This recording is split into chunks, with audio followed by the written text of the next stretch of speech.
aso kayo dito, may mapupulot kayo rito. Sure yan. May Gagagalit sila mapupulot kayong sapagkat malinaw matututunan. dito sa ating pahina. Totoo naman, di ba? May mapupulot at may mga matutunan tayo sa mga bawat salita ni Atty. Vic Rodriguez. Na i-expose kung gaano ba kadurobo itong pinagpipitagang star witness ng prosecution. Ito pala yung nakakalain mo.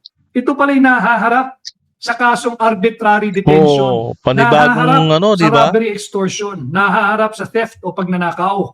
Ito'y nakasampa sa Office of the Ombudsman, Military and Other Law Enforcement Offices. Bantayan niyo yan. February 27, 2026 pa na isampa. Pati yung hiling na Di ba? Talagang ano lang, di ba? Madali lang natin naintindihan, di ba? Yan yung kumbaga, Madriaga version 2.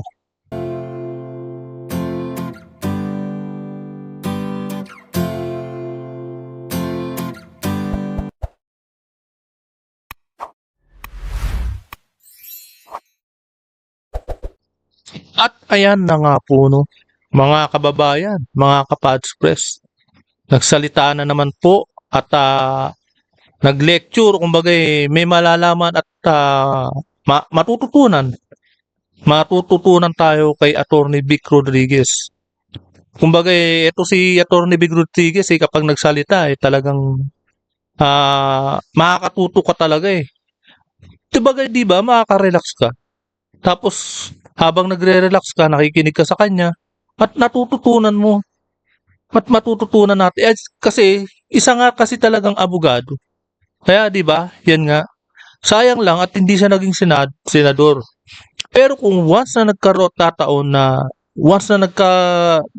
manalo to sa nung nakarang eleksyon, malamang at sa malamang ito ang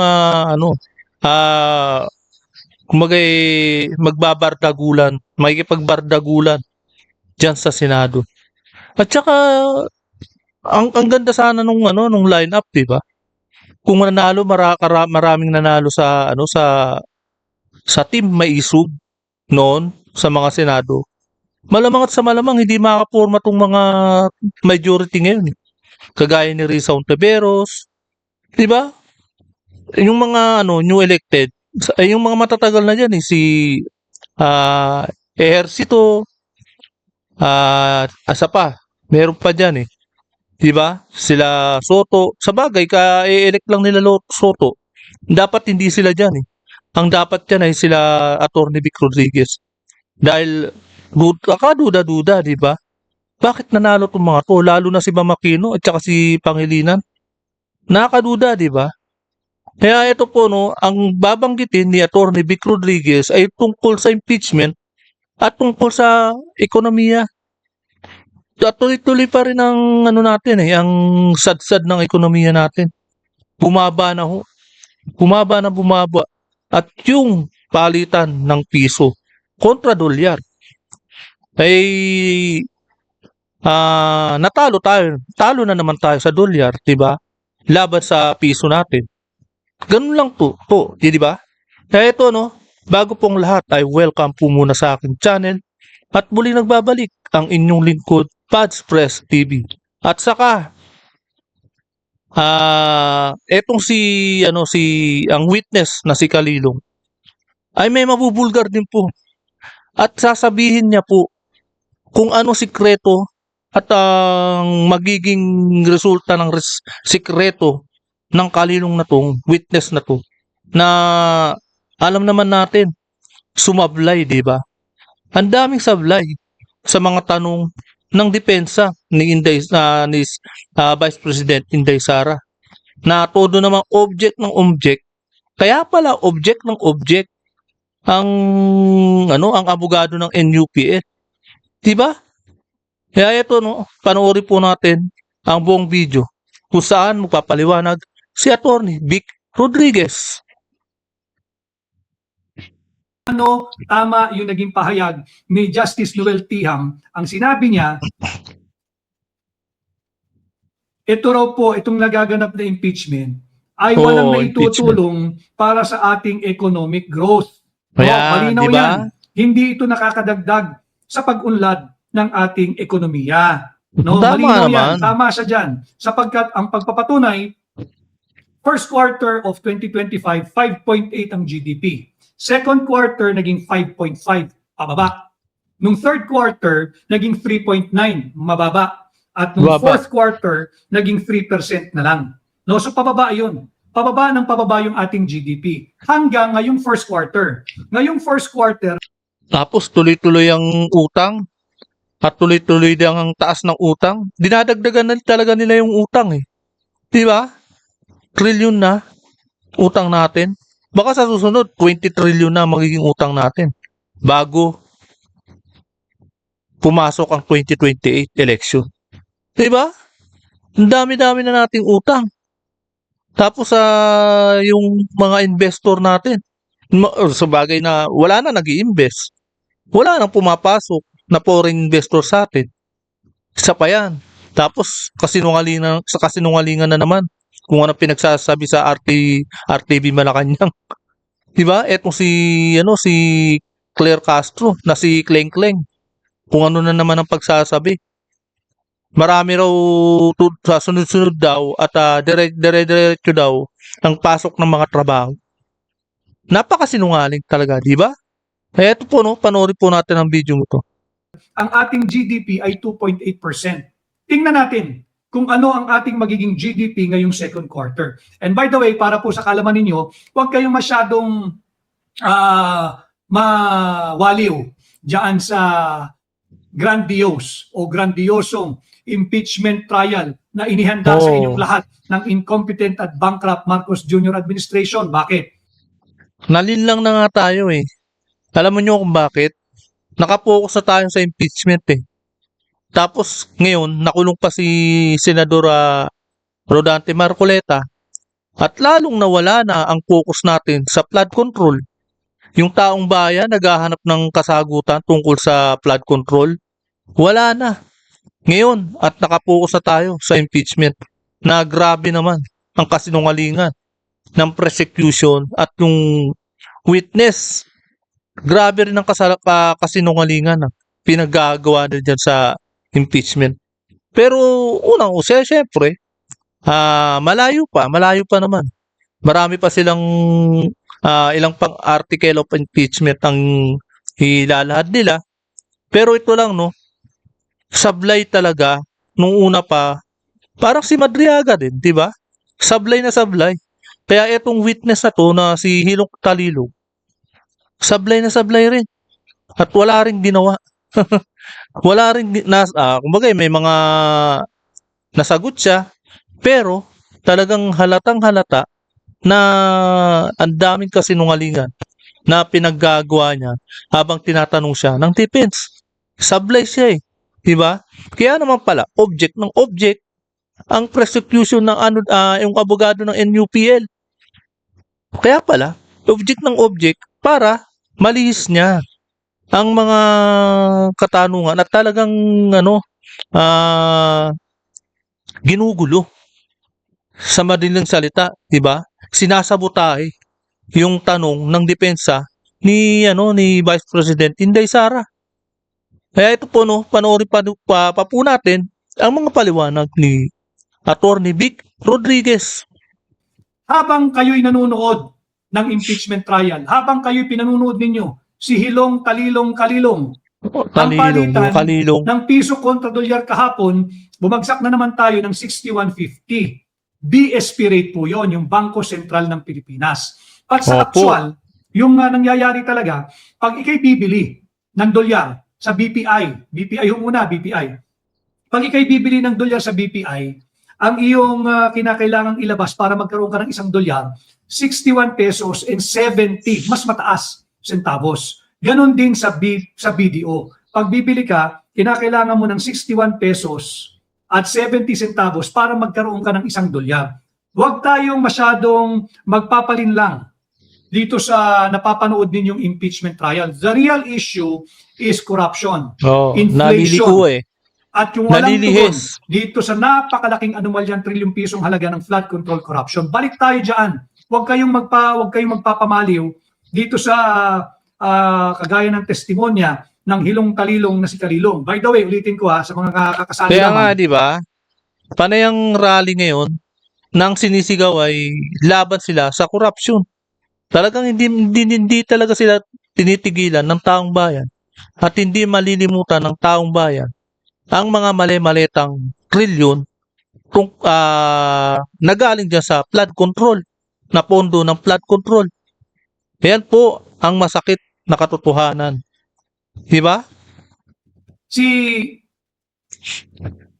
John Mark S. Kalilong, yung star witness ng prosecution, Oh, ay yan. nahaharap sa patong-patong na kaso. No, patong-patong na Para kaso, pa lang si arbitrary Madriaga detention. no? Grabe, no? Para pa lang si Madriaga na nakakulong at may kaso. Etong witness na to na witness ng forensics expert. Isa rin pala tong may kaso eh. Ibig sabihin, manggagamit talaga ang mga prosecution. Lahat ng mga pangangakuan siguro nila na makalaya o kaya mawala ng kaso. Pangangakuan nila, 'di ba? Pero humarap ka muna sa impeachment at labanan mo ang Vice President Inday Sara. Ganun lang kadali, 'di ba? Yung pattern eh. Ganun lang kadali ang mga pattern na nakikita natin sa kanila. Yung malalaki na lang ay arbitrary detention, search warrants maliciously obtained, and abuse in the service of those legally obtained. Mabigat yan. Ano ho? Grabe, Yung robbery, mabigat. extortion at pagnanakaw. Yan yung kasong kinaharap niya. Naisampa ito February 27, 2026. Lala, Ano na ho ginamit araw lang ngayon? pala. July 9, 2026. Bakit Nakakulong ay kumbaga may kaso. Tapos ngayon, ginagamit nila para tumistigo laban kay President Inday Sara. Na maliwanag naman at hindi uubra sa mga depensa yan ni Vice President Inday Sara. itong kasong ito hindi umuusad? Bakit yung mga kaso ng mga nagsasalita laban sa korupsyon, yan, nakakulong na sila? Senador Dante Marcoleta, nakakulong na. Senador Bakit yung mga Jingo yun, sadyang Estrada. minadali? Bakit itong kaso, hindi lang siya, marami sila rito marami sila rito, pero kasali rito, itong star witness ng prosecution. So makikita natin, sa unang linggo ng pagdinig, talagang wasak ang prosecution. Winasak ng prosecution ang sarili nilang opensa. Hindi kinakailangan gumalaw ng depensa. Dahil meron tayong prinsipyo dito sa ating bansa na yung nag-aakusa, siyang dapat magpapatunay. Kahit walang gawin ng depensa mismong prosecution ang nagwasak ng kanilang opensa. Sapagkat fundamental, just like the Constitution, in any trial, that the guilt of the accused, in this case, ang inuusig ay si Inday Sara Duterte, must be proven on the strength, base sa lakas ng prosecution's evidence, not on the weakness of the defense. Wala namang wala namang kinakailangang gawin ang depensa sapagkat mismo yung prosecution na ang nagwarak, ang nagbuwag ng sarili nilang opensa. Alam mo ninyo, nakita natin dito sa unang linggo ng trial, nakita natin na sa trial dapat inuuna mo yung iyong kaso o yung argumento kung saan ikaw ay napakalakas. Bakit? In this case, sa impeachment court, meron dalawang court kasi ang pinagtatalunan dito. Yung formal, yung impeachment court.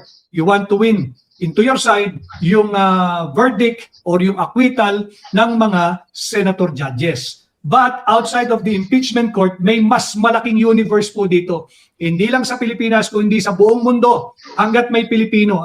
Hanggat may Pilipino. Ang bigger court is the court of public opinion. Kaya dito nakita natin, sablay yung prosecution sa unang linggo. Imbis na ipinakita nila, kung sa tingin nila ito na pinakamalakas nila, buwag buwag na buwag. Halata naman di ba? Nasahulihan yan yung fourth article of impeachment. Pero inuna raw nila. Unang-una para mapahiya lang si Vice President Inday Sara. Inuna nila eh. Imbis na panghulihan. Building your case is like constructing a building. Building your case is like constructing a house. Kinakailangan muna meron kang matibay na pundasyon. Kung ang pundasyon nila ay si Hilong Talilong Kalilong, wasak agad. At ang Wasak mismong agad. nagwasak niyan ay ang prosecution. At kagaya Oo, nga ng halata. ating hinahandang Nagpahalata ating live talaga. ngayon. Maraming salamat at Reggie Kanda Gavino. Maraming salamat. Ang dami ng mga mga napipikon kagaya nung, alam mo ninyo, welcome kayo rito sa aking pahina. Aso kayo dito, may mapupulot kayo rito. Sure yan. May Gagagalit sila mapupulot sapagkat yung matututunan. malinaw dito sa ating pahina. Totoo naman, di ba? May mapupulot at may mga matutunan tayo sa mga bawat salita ni Atty. Vic Rodriguez. Na i-expose kung gaano ba kadurobo itong pinagpipitagang star witness ng prosecution. Ito pala'y naakalain mo. Ito pala'y nahaharap sa kasong arbitrary detention. Panibagong di sa ba? robbery extortion. Nahaharap sa theft o pagnanakaw. Ito'y nakasampa sa Office of the Ombudsman, Military and Other Law Enforcement Offices. Bantayan niyo yan. February 27, 2026 pa naisampa. Pati yung hiling na Di ba? Talagang lang, di ba? Madali lang natin naintindihan, di ba? Yan yung kumbaga, Madriaga version 2. Pareha sila ni Madriaga eh. Pareho silang may kaso. Di ba? Talagang may mga krimen din na kaso sila. Pero ginagamit sila kasi. Sinasamantala sila ng gobyerno at gagamitin sila para tumistigo. Napakasakit, di ba? ilagay sila sa preventive suspension, hindi inaaksyonan ng Muleo. Alam kaya ito ni Ombudsman Boying Remulla sapagkat ito'y nasa Muleo. Ito dapat Ombudsman na natin naman. tutukan. Baka naman, ngayong alam na ng sambayan ng Pilipino na ito palang si John Marquez Kalilong ay naharap sa seryosong kaso, baka biglang ma-dismiss ang kasong ito. Pero Kaya lang sayang no? Dapat nabulgar na nila yan nung una pa lang tinatanong ng defense ni CJ Narbasa, di ba? Kaya pala todo depensa, todo object yung yung abogado ng prosecution. At eto syempre yung abogado ng prosecution, abogado rin ng NUPL. Siguro kinakabahan sila na baka mabulgar nga na talagang itong witness nila ay isang Madriaga version 2. Maliwanag na maliwanag, di ba? May kaso. Yun siguro ayaw nila mabulgar nung oras na yun. tandaan natin, Kaya palang when he ingay. testified sa impeachment court, meron siyang kasong kinaharap. Ito'y Oo. dapat malaman ng sambayan ng Pilipino Di upang lang nang sa dapat- ganoon, matansya ninyo, masukat ninyo ang pagkatao. Ang problema, alam na ba ng mga senador judges to? 'Di ba? Alam na ba ng presiding officer to na yung witness na yan syempre dapat malaman din ng depensa ni Vice President Inday Sara. Yung mga abogadong depensa ni Inday Sara. Alam na kaya nila to? Kaya para sa akin, dapat malaman nila to. 'Di ba? Ng star witness ng prosecution. At kagaya nga nung sinabi ko, ang prosecution, para sila yung kantang Kastilyong Buhangin. Nagtayo sila isang mga hangal ito Nagtayo ng isang mansyon, Mabuhaya. nagtayo ng isang kastilyo na ang pundasyon ay buhangin. Wala Hindi na man kinakailangan lang ng semento. Hindi na kinakailangan yung hampas. Hangin lang. Tumba na. Ibig sabihin, mahinang-mahina. Syempre naman, mahinang-mahina yung mga ebidensya nila. Talagang sapilitan lang talaga. Ginagamit nila yung mga testigo nila na puro may mga kaso pala. Ang tubig dagat. Malakas na hangin lamang na buwag ang kanilang kastilyong buhangin. Kastilyong buhangin, isang bagay na marupok. No, yan ang ibig sabihin niyan, yan ang kahulugan niyan. Pansamantala, madaling maglaho o madaling gumuho. Yan ang nangyari sa unang linggo ng impeachment trial laban kay Grabe. Vice President Inday Sara Duterte. Sara Kita Duterte. natin na si Kalilong is a calumny. Ano ba yung calumny? Sa English po yung calumny. Ibig sabihin yan, yung nagpapahayag ng mga maling akusasyon o mayroon siya mga misrepresentation Ano mahirap, no? upang saktan, upang dungisan, upang wasakin Balangurain. ang Pagkatao. reputasyon, integridad at pagkatao ng isang tao. Pang- No, Talagang yan ang pang-api. ibig sabihin yan. Kanya maging mapagmasid tayo, yan po yung ating talakayan ngayong araw, a dark shadow of doubt, hanggat hindi nare-resolba ng Korte Oo. Suprema itong maling pagtatalaga kay Senator Judge Chis Escudero bilang presiding officer. Dami, Hanggat hindi di ba? nare-resolba ng Korte Suprema yung aming inihain na very urgent manifestation with motion. Pero, tama. Ayan ang maganda. Iyan yung yung kumbaga masisilip talaga ng Korte Suprema. Diba? Especially, yung dalawa sila nasa tuktok. Dalawang, yung ginawa ni Win Gatchalian na sinurrender niya ang pagka Senate President niya o sinurrender niya yung pagka presiding officer niya. 'Di ba? Ibinigay niya kay kay Chis Escudero at pumayag siya na pagbotohan. Senate President ka, dapat hindi ka pumayag. Kaya yun, isa yun sa void, isa yun sa nilabag nilang batas. Yan, sa Senado, sa impeachment. 'Di ba? Tsaka marami silang ginawang kabalastugan. At buti na lang, hindi nila nilabag yung 16 votes na rules. Ayan ang yan ang aabangan natin pagka nagkaroon na ng botohan. Sana 16 ang makuha nila.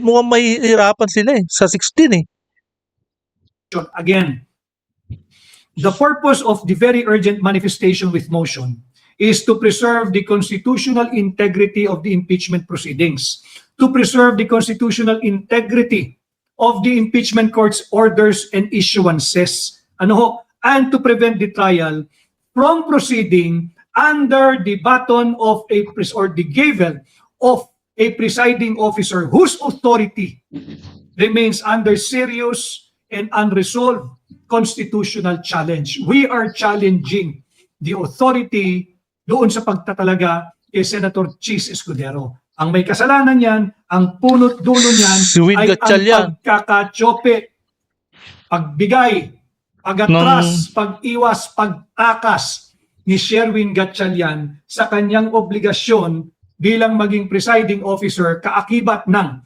pagtanggap niya. Yan ba yung mga uri ng senador natin na binoboto? Ang tagal na niyang senador na yung mga yan. Ngayon lang natin nalaman. Napaka-ogag talaga. 'Di ba? Talagang gagawa sila ng paraan. Kahit na mandiri ang taong bayan sa kanila, masunod lang yung mga amo nila. Masunod lang ang gusto ng mga nasa taas sa kanila. Kasi may pinagsusundan sila 'Di ba? Kahit nakahiya-hiya si Win Gatchalian, tinanggap niya. Kahit at tuktok silang dalawa at nasa tuktok silang dalawa. Kahit na baluharin at sabihan na dekorasyon ka lang dyan sa gilid ni Chis Escudero. Tinanggap niya. Ganyan ba walang paninindigan na isang senador? Tagal na nating naging senador yan si Win Gatchalian. Ngayon lang natin naramdaman. Ganyan pala yan. Di ba? Walang paninindigan. Grabe. Malambot.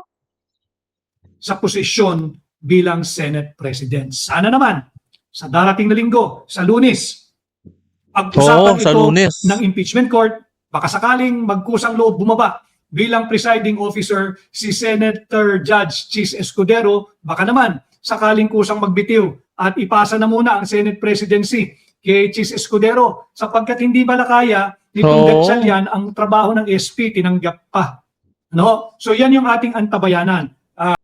Kaya nagsulong na ng reklamo itong sila Attorney Vic Rodriguez sa Korte Suprema. Malamang at sa malamang, masosoplak na naman tong impeachment ni laban kay Vice President Inday Sara. Maraming butas eh. Grabe. As of today, since Monday, naghain na po tayo ng very urgent manifestation with motion. Ulitin ko, ang ating layunin ay to preserve the constitutional integrity of the impeachment court, to preserve the constitutional integrity of the impeachment proceedings, including the orders and the rulings made by the presiding officer. So muli ho, maraming salamat sa inyong pagsali, sa inyong pagsama ngayong umaga. Ayan po, no, narinig po natin at napanood ang isang pahayag at opinion ni Attorney Vic Rodriguez.